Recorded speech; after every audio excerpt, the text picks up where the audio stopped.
Up next from Malachi, let's hear it for Julie Busby. I want to start by quoting a man who stood up against overwhelming odds, who was fighting the darkness and tyranny that was trying to overtake our world during the reign of Hitler. This man was Winston Churchill. He said, "Never give in. Never, never, never, never."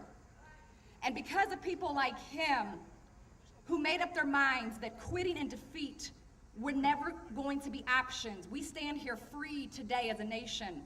I'm not here to preach to the choir and tell you that Obamacare or Obamacare is a train wreck. We all get that. But what I am here to tell you today is how we will win this war that is battling for the soul of our nation. We too must make up our minds that quitting and defeat will never be options. But what price are you willing to pay for your freedoms, for justice, for your principles? Are you willing to lose your reputation, some friends, your job, your business?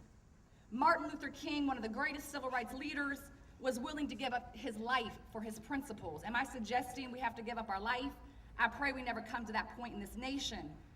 But if there is a price where you're willing to back down and say that price is too high to fight for my freedoms, then you might as well go home right now.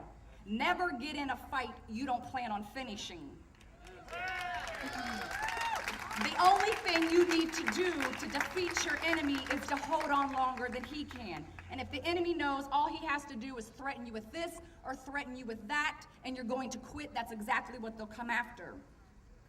But if you make up your mind and you say there is no price too high to fight for my freedoms, then you have already defeated your enemy. We aren't going to win every battle, but it's not about winning every battle, it's about winning the war. And make no mistake, we are in a war. This war is more dangerous than any we fought before because the enemy is more hidden. There are no guns, there are no troops shooting, at least not yet.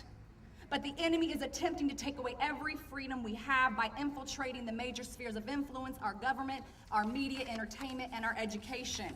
It will cost you something to get involved now, but it will cost us something far greater as Americans if we do nothing.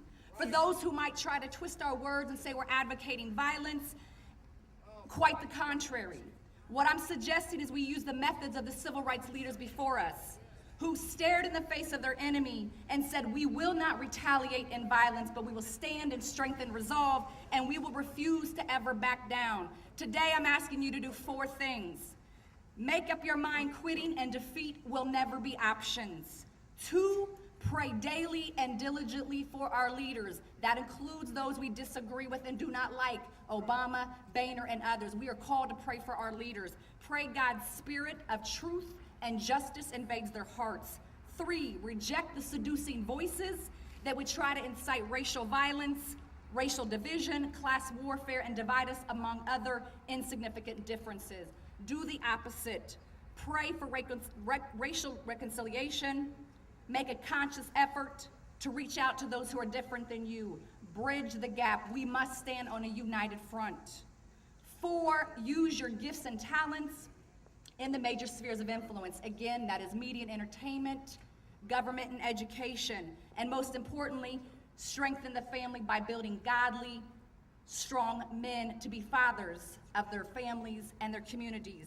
This country was founded on truth, freedom, and biblical principles, and we will continue to stand on those foundations. Though it may shake, it will not crumble. We declare today that we will seek God's face. We will pray for this nation, and we will even pray for our enemies. We will strengthen our resolve, and we will never, never, never back down. Thank you.